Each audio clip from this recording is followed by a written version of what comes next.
नमस्कार, मैं विशाल चौहान। आज इंदौर पधारे डॉक्टर भीमराव अंबेडकर के प्रपौत्र राजनंदन अंबेडकर। उनसे जानेंगे कि आज वे क्यों आए थे, क्या मुद्दा? मैं यहाँ पे आया था, मेरे गेस्ट हैं, उनको मैं बाबा साहब अम्बेडकर जी का बर्थ प्लेस दिखाने के लिए लेकर आया हूँ। कनाडा से मेरे गेस्ट आए हैं उनके लिए। लेकिन आज यहाँ पर आते हुए एक दो दिन से मैं देख रहा हूँ मिश्रा जी ने जो स्टेटमेंट दिए, बाबा साहब की फ़ोटो फाड़ी है।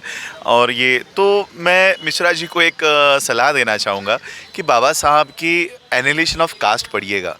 बाबा साहब के कॉन्स्टिट्यूशन जो स्पीचेस हुए हैं वो पढ़िएगा, तब आपको पता चलेगा कि बाबा साहब इस देश को प्रथम रखते हैं, अपनी कास्ट को, अभी अपनी रिलीजन को भी नहीं। बाबा साहब ने संविधान देते समय ये कहा था कि हम पहले हिंदू हैं, हम पहले मुसलमान हैं, हम पहले क्रिश्चियन है, सिख है, ईसाई है या बौद्ध है। ये भावना अपने आप में पनपने मत दीजिएगा।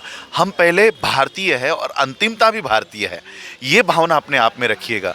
ये भावना अगर अनिल मिश्रा जी अपने अंदर जगा लेते हैं तो वो बाबा साहब को एज ए नेशनलिस्ट देखेंगे। आज वो बाबा साहब को एक अछूत के रूप में देखते हैं, आज वो बाबा साहब को एक निचले जाति के रूप में देखते हैं। ये हमारा विजन जब तक नहीं दूर होगा तब तक हम भारत को अपनी मातृभूमि नहीं मान पाएंगे। ये देश हमारा है। आज इन्फ्लेशन में हम लोग कितने ऊपर जा रहे हैं, कितने खाई में ये देश जा रहा है।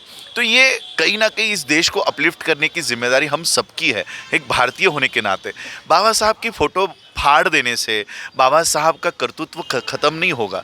आज आप यहाँ बाबा साहब की फ़ोटो फाड़ रहे हो, एक एक देश आज बाबा साहब को अपना रहा है, एक एक देश बाबा साहब के विजन को अपना रहा है। मैं ऑस्ट्रेलिया में जाके आया हूँ, वहाँ पर कोर्ट में बाबा साहब के सामने बैठकर मूट कोर्ट में बच्चे पढ़ाई करते हैं लॉ की।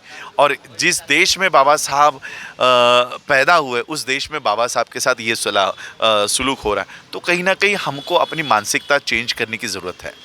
वाघ जी, आप कुछ बता रहे कि राज्यसभा सदस्य के लिए क्या? मध्य प्रदेश में 80 सीटों पर SC ST के कैंडिडेट इलेक्टेड हैं और उसमें से 50 बीजेपी में हैं और 30 कांग्रेस में हैं।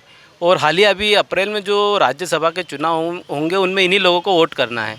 आपने देखा होगा कि ये दल बाबा साहब का फ़ोटो लेकर बड़ी बड़ी बातें करते हैं, बाबा साहब का फ़ोटो लेकर दलित राजनीति की बात करते हैं, दलित उत्थान की बात करते हैं, लेकिन जब आप वास्तव में जाएंगे तो ये बाबा साहब के विचारों की हत्या करते हैं। यदि वास्तव में कांग्रेस या भाजपा बाबा साहब के विचारों को बढ़ाना चाहती है, संविधान को ताकत देना चाहती है, तो वो राज्यसभा में बाबा साहब के परिवार के किसी व्यक्ति को भेजे, तब हम मानेंगे कि वास्तव में ये अंबेडकर जी के विचारों से पोषित पार्टी है, अंबेडकर की विचारधारा से इस देश को आगे बढ़ाना चाहती है।